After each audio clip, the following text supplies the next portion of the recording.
അപ്പൊ സ്വാഭാവികമായിട്ടും ക്ഷേത്രത്തിലെ ഒരു സാധനം സ്വർണം പൂശുകയോ ചെമ്പ് പൂശുകയോ വെള്ളി പൂശുകയോ എല്ലാം ചെയ്യണമെങ്കിൽ തിരുവാഭരണ കമ്മീഷണറുടെ സാന്നിധ്യം വേണം.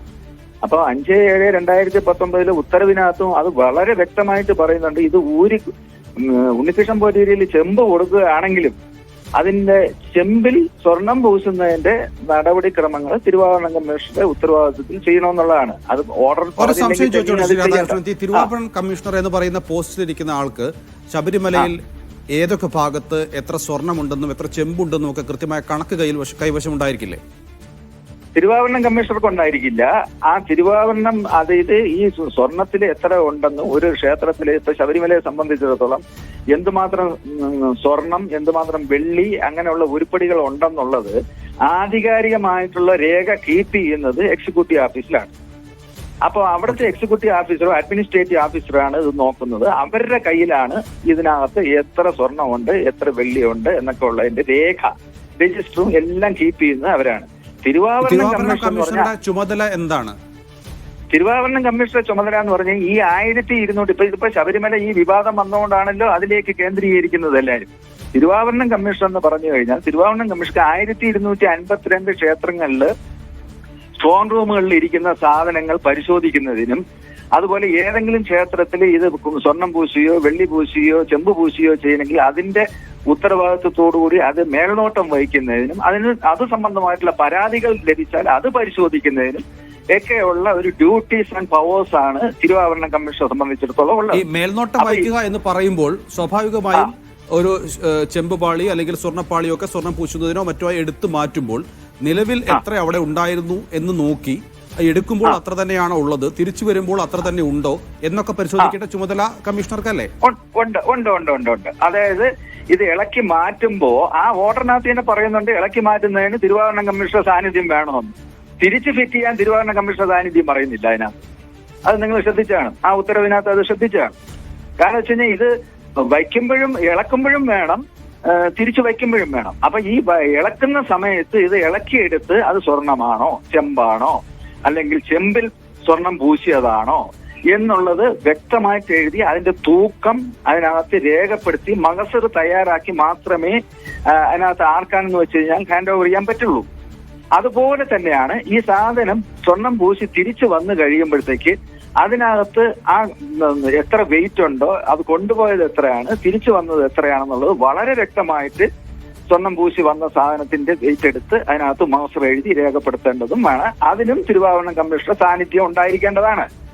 ഇതെല്ലാം ഒരു ക്ഷേത്രത്തിനെ സംബന്ധിച്ച് ആ ക്ഷേത്രത്തിന്റെ അധികാരി ഈ തിരുവാഭരണ കമ്മീഷനെ രേഖാമൂലം അറിയിച്ചിരിക്കണം.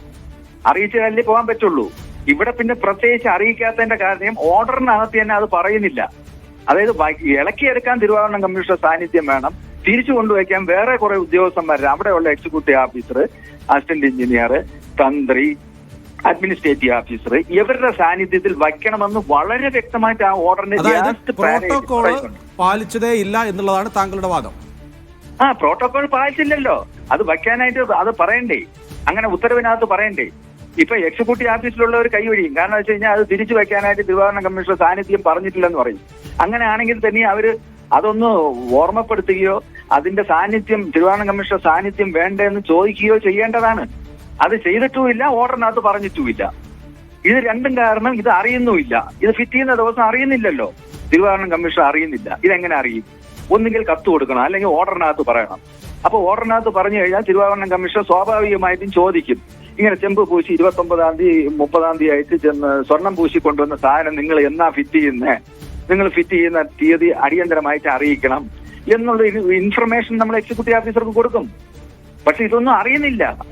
പ്രത്യേകിച്ച് ആ ഓർഡറിനകത്ത് പറയാത്തതുകൊണ്ട് അതിനെക്കുറിച്ച് ഒരു എൻക്വയറി നടത്തേണ്ട ആവശ്യകതയും അവിടെ വരുന്നില്ല. അപ്പൊ ഇത് ഫിറ്റ് ചെയ്ത് ഇപ്പൊ ഈ പ്രശ്നങ്ങൾ വരുമ്പോഴാണ്, ഇത് അടുത്ത മാസം ഈ പ്രശ്നങ്ങൾ വന്ന് ഈ ചാനലുകളിലെ ന്യൂസുകളും വാർത്തകളും ഒക്കെ വന്നപ്പോഴാണ് അടുത്ത മാസം 9-ാം മാസം 11-ാം തീയതി ഇന്ന ഉദ്യോഗസ്ഥർ ചേർന്ന് അത് ഫിക്സ് ചെയ്തു എന്നും പറഞ്ഞുകൊണ്ട് വിവരം അറിയുന്നത്. അപ്പൊ അത് തെറ്റല്ലേ? അതെന്തിനങ്ങനെ ചെയ്തു? അപ്പൊ അറിയിക്കാതിരുന്നു എന്ന് തന്നെ നമുക്ക് തോന്നിക്കുന്ന രൂപത്തിലാണ് ഇപ്പോൾ മൊഴികളൊക്കെ വരുന്നത്. കാരണം ഇതിന് പിന്നിൽ വലിയ ആസൂത്രണം നടന്നതായി തോന്നുന്നു. അതായത് ഇളക്കുന്നത് സ്വർണ്ണപ്പാളി, രേഖയിൽ ചെമ്പുപാളി, അവിടെ എത്തുമ്പോൾ പുതിയൊരു ചെമ്പുപാളി. അപ്പോൾ അത് ദേവസ്വം അല്ലെങ്കിൽ തിരുവാഭരണ കമ്മീഷണറുടെ വിവരങ്ങൾ അറിയിക്കുന്നില്ല.